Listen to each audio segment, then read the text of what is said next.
Assalamualaikum warahmatullahi wabarakatuh.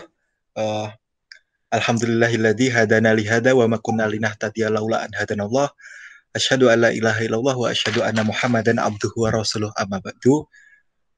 Kembali lagi bersama kami di podcast Kewirausahaan dari Keluarga Muslim Fakultas Peternakan Universitas Gadjah Mada.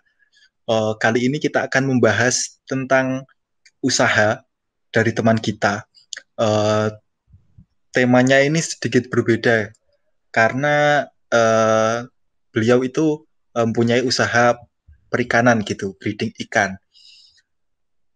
Mungkin, oh ya, perkenalan terlebih dahulu ya saya. Perkenalkan, nama saya Rahmat Bintang Ramadan dari angkatan 2019 dari KMFPT juga. Terus mungkin podcast kali ini saya akan mendatangkan narasumber yang sangat luar biasa. Narasumber kita ini dari angkatan 2019 juga yang udah memiliki usaha yang udah saya sebutkan tadi mengenai breeding ikan gitu. Mungkin langsung saja saya serahkan kepada Mas Surya untuk perkenalan. Kenalkan, nama saya Surya Anindita dari mahasiswa Fakultas Peternakan. Oke, kalau boleh tahu alamat rumahnya atau kotanya gimana ya, Mas? Oh ya, saya tinggal di Yogyakarta, tepatnya di Kelurahan Klitren, Kecamatan Gondokusuman, Yogyakarta, DIY.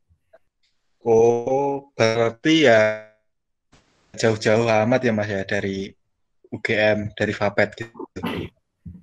Ya, sebenarnya cuma 1 kilo dari kampus.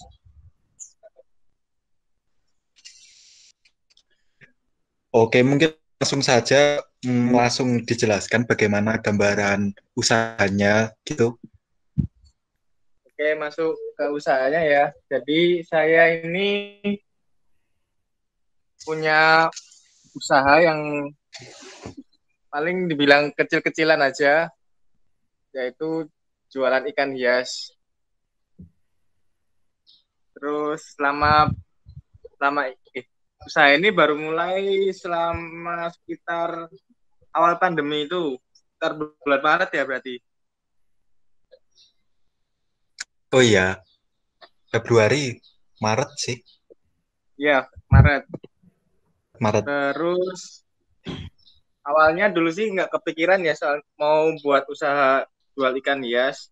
Soalnya dulu kan cuma berawal dari iseng-iseng hobi, terus kalau punya ikan terus dijual bosen gitu, lama-lama kok menguntungkan. Akhirnya dikit-dikit jualan ikan yang murah-murah dulu. Berarti awalnya hobi ya Surya. Ya, Kalau ikan yang pertama kali dijual itu apa? dulu aku mainnya ikan predator sih, peacock bass. Itu ikannya asalnya dari Sungai Amazon, tapi di Indonesia udah berhasil di breeding. Ya, terus awal mulanya punya Bibea itu gimana? Awalnya sih dari Facebook, ada yang nawarin ikan hias, bibit dijual bibitnya. Terus habis itu kan aku gedein pelan-pelan. Terus pas udah gede, tak jualin dikit-dikit, malah menguntungkan, akhirnya lanjut.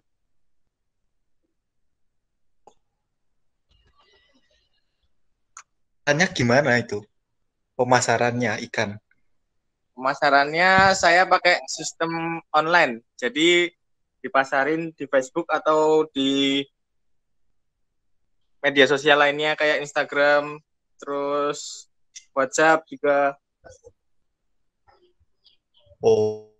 Terus pas awalnya itu kan kita kan memulai sebuah usaha kan pastinya juga butuh keberanian, itu pasti nomor satu, dan yang kedua adalah butuh modal. Nah, modalnya itu Mas Ria ini dari mana terlebih dahulu? Kalau ditanya modal dulu sih pertama kali jualan ikan tuh dari uang sangu, ditabung dikit-dikit, terus ikannya dipelihara, terus lama-lama kan dijual dikit-dikit, terus numpuk uangnya.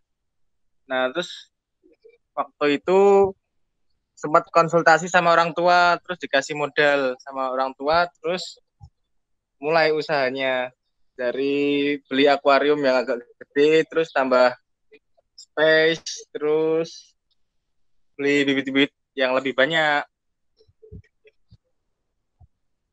Oh, terus kan sebagai Mas Suryo kan juga sebagai mahasiswa juga, terus mahasiswa peternakan pula yang dikenal dengan lapraknya yang bejibun, revisian gitu kan. Eh, dari Surya sendiri tantangan besarnya apa untuk memulai usaha uh, breeding ikan ini? Tantangannya. Tantangannya itu kalau ada tugas sama pembeli datang di waktu yang bersamaan. Jadi nanti pembagian waktunya kadang kalau pembelinya itu datang jam 7 malam, nanti biasanya pulang jam 10-an. Nah, dari jam 10-an itu mulai kerjain tugas lagi, biasanya sampai pagi sih. Jadi harus ngorbanin waktu tidur buat maksimalin keduanya. Keren banget ya berarti. Kalau kalau sampai malam tuh biasanya tidurnya sampai jam berapa? Biasanya habis adzan subuh itu sholat bentar, terus habis itu tidur lagi sampai jam 7 nanti lanjut kuliah. Nah, nanti pas sorenya itu paling tidur sebentar, apa siangnya kalau slow. Hmm, terus kan mungkin uh, tantangan pas usahanya kalau ada pembeli dan apa tugas itu berbarengan gitu. Kan tadi udah dari tantangan, mungkin dari Suryo sendiri, hmm, usahanya itu seberapa berpengaruh uh, untuk kelancaran kuliah. Misalkan kalau kita kuliah kan nggak ada usaha ya, kita seumpama. Kita kan bisa fokus kuliah. Kalau punya usaha kan fokus kuliahnya itu kan juga uh, menurun gitu. Mungkin bisa dijelaskan. Kalau buat saya yang nomor satu tetap pendidikan ya, soalnya kan di zaman modern ini pendidikan tuh penting, jadi tetap sebisa mungkin kuliah nomor satu. Nah, dulu itu pernah ada pas seminggu itu full labrak semua. Nah, itu selama seminggu itu aku nggak nerima tamu, jadi masukan selama seminggu nol. Itu Oh, oke, oke, I see. Terus mungkin berbicara tentang omset itu, mungkin berapa sih omsetnya per hari, per minggu, atau per bulan jika diakumulasikan gitu? Kira-kira aja, Mas Suryo. kalau cara omset paling seminggu baru bisa dibilang omset, soalnya tiap hari juga nggak mesti laku kan kalau dagang. Kira-kira Iya, iya. kalau seminggu itu bisa, pernah dulu sampai sehari itu nyampe 3,5. Terus Uh, seminggu seminggu ada yang cuma 500. Macam-macam sih kalau dagang, Mas Bintang. oke, oke. Mungkin kalau di rata-rata kisarannya 1 juta gitu ya.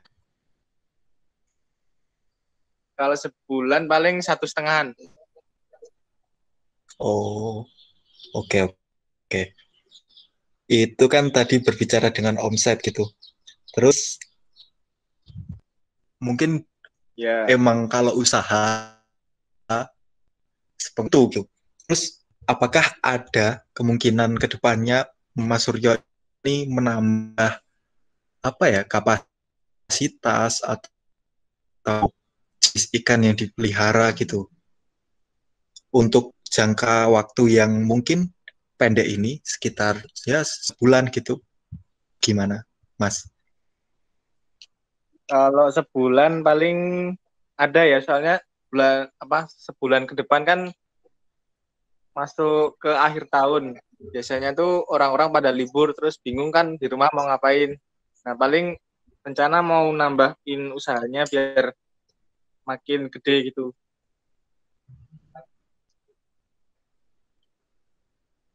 Oh, berarti eh, kan di Mas Ryo bilang pas liburan gitu ya. Terus mungkin ada nggak bulan-bulan tertentu yang biasanya itu menjadi bulan keuntungannya Mas Suryo? Misalkan peternak yang peternak domba atau sapi kan biasanya pas bulan Idul Adha gitu kan rame-ramenya. Nah, ikan sendiri gimana Mas Surya? Kalau di ikan biasanya awal tahun, pertengahan tahun sama akhir tahun biasanya rame. Kalau di antara sisanya itu agak sepi sih. Kalau untuk permintaan dari pasar dan persediaan stok yang dari Mas Surya ini apakah tercukupi atau ada konsumen yang sampai ditolak nah kurang persediaan gitu Kak Mas? Kalau selama ini baru sekali nolak konsumen, soalnya barangnya lagi kosong. Biasanya ada soalnya. Oke, kita sampai kelupaan gitu kan. Jenis ikan yang dipelihara itu apa aja gitu loh. Sampai lupa aku. Kalau ikannya aku pelihara ikan peacock bass, Mas. Jadi itu ikan dari Brazil yang tadi udah diceritain tadi, udah di breeding di Indonesia. Nah itu masuknya ke ikan hias. Terus apalagi selain itu Mas? Atau cuma itu saja? Yang aku fokusin cuma itu aja, Mas. Lainnya cuma buat pelengkap aja. Itu. Oh, kalau pelengkap itu seperti apa contohnya? Sama kayak snakehead. Itu juga masuk ke ikan hias sekarang. Terus ikan Oscar. Hmm, Ada lagi ikan Arapaima. Terus aligator juga. terus di antara itu yang paling eh, mahal dari berbagai jenis yang telah disebutkan Mas Surya tadi, apa yang paling mahal gitu? Yang Mas punya Kalau bicara paling mahal ikan peacock bassnya, Mas. persatuannya itu berapa? Persatuannya macam-macam, Mas, tergantung ukuran. Kalau ukuran 15 cm, aku jualnya 300 ribuan. Kalau udah ukuran 25 ke atas, biasanya nyampe 1 jutaan, Mas. Oh, keren sih, keren, keren. Terus kan, oh iya, kalau pengiriman itu paling jauh atau rata-rata itu kemana aja, Mas? Semisal di Pulau Jawa atau udah sampai ke luar Jawa gitu. Kalau saya pengiriman cuma melayani di Pulau Jawa aja, Mas. Soalnya kan kalau udah mulai di luar Jawa itu resikonya tinggi. Terus oksigen di ikannya itu kalau nggak cukup, ikannya bisa lemes, terus sampai sana mati akhirnya. Paling jauh aku pernah ngirim ke Jember. Waktu itu sampai 2 hari baru nyampe. Tapi ikannya tetap selamat untungnya. Nah, terus itu pengirimannya itu pakai apa? Pakai box gitu. Pengirimannya itu ikan dibungkus. Pertamanya kan ikan dipuasai selama 2 hari nggak makan. Itu buat ngurangin kotoran di plastiknya pas dibungkus. Nah, plastik apa? Kotorannya tuh mengandung amonia kalau dibiarin aja. Jadi harus dipuasain. Terus dikasih obat buat apa tuh biar nggak stres, itu obatnya namanya akriflavin, itu obat hijau. Terus habis itu dimasukin ke dalam box styrofoam, Di dalamnya dikasih air es biar nggak terlalu panas tuh dalamnya. Habis itu dikirim pakai di es itu, tujuannya biar ikan nggak kepanasan dalam box. Nah, habis itu dimasukin ke box, di packing, diisolasi samping-sampingnya rapat biar suhunya tetap terjaga. Habis itu dikirim pakai kereta atau travel. Biasanya estimasi waktu itu 1 sampai 2 hari udah nyampe. Nah, kan tadi udah berbicara tentang usahanya. Apakah usahanya ini worth untuk kita yang mau mulai usaha dan dilakukan di kos gitu kan? Kita kan anak kos kan mungkin kebanyakan dari kita. Lah, itu menurut Mas Surya sendiri apakah worth it dilakukan usahanya? Kalau menurut saya worth it sih, soalnya peminatnya juga lagi banyak sekarang kan. Terus perawatan ikan kan juga nggak terlalu susah kayak ngerawat kambing, ayam di dalam kos. Dan nggak butuh tempat banyak juga. Untuk yang terakhir ada nih, Mas. Kita kan banyak yang mungkin belum memulai usaha gitu. Dari Fakultas Peternakan kan mungkin yang ditekankan kan kita lebih ke usahanya gitu. Terus ingin disampaikan untuk teman-teman kita yang sampai sekarang belum memulai usaha gitu. Buat teman-teman, jangan putus semangat ya. Terus tetap dikerjain laporannya. Terus kalau mau buat usaha itu, kalau bisa dimulai dari hobi. Nanti kalau dari hobi kan pasti ada kayak semangat gitu kan. Jadi pasti niat. Terus kalau masalah modal paling bisa lah kalau cuma mulai dari dikit-dikit dulu terus nanti digedein pelan-pelan. Oke, mungkin itu. Terima kasih ya Mas Surya atas penjelasannya mengenai usaha dari Mas Surya sendiri. Mungkin dengan ini teman-teman bisa terbuka pikirannya untuk membuka usaha gitu. Bahwa seorang mahasiswa peternakan itu enggak cuma terfokus dengan laporan praktikum gitu. Kita juga bisa kok, kita juga punya kesempatan lebih dari teman-teman yang lain, fakultas lain untuk memulai usaha gitu. Mungkin itu saja. Saya ingin mengucapkan terima kasih yang sebesar-besarnya kepada Mas Surya yang telah menyempatkan waktunya dengan kita untuk berpodcast. Terima kasih banyak, Mas. Ya, sama-sama Mas. Tetap semangat. Wah, mantap. Semoga usahanya semakin besar dan booming sampai kita dikirimi gratis gitu. Sekian podcast pada kali ini. Jika ada kurang dan lebihnya, ada kesalahannya, saya mohon maaf yang sebesar-besarnya. Nun wal kolami wa mayasturun fastabil khairat. Assalamualaikum warahmatullahi wabarakatuh.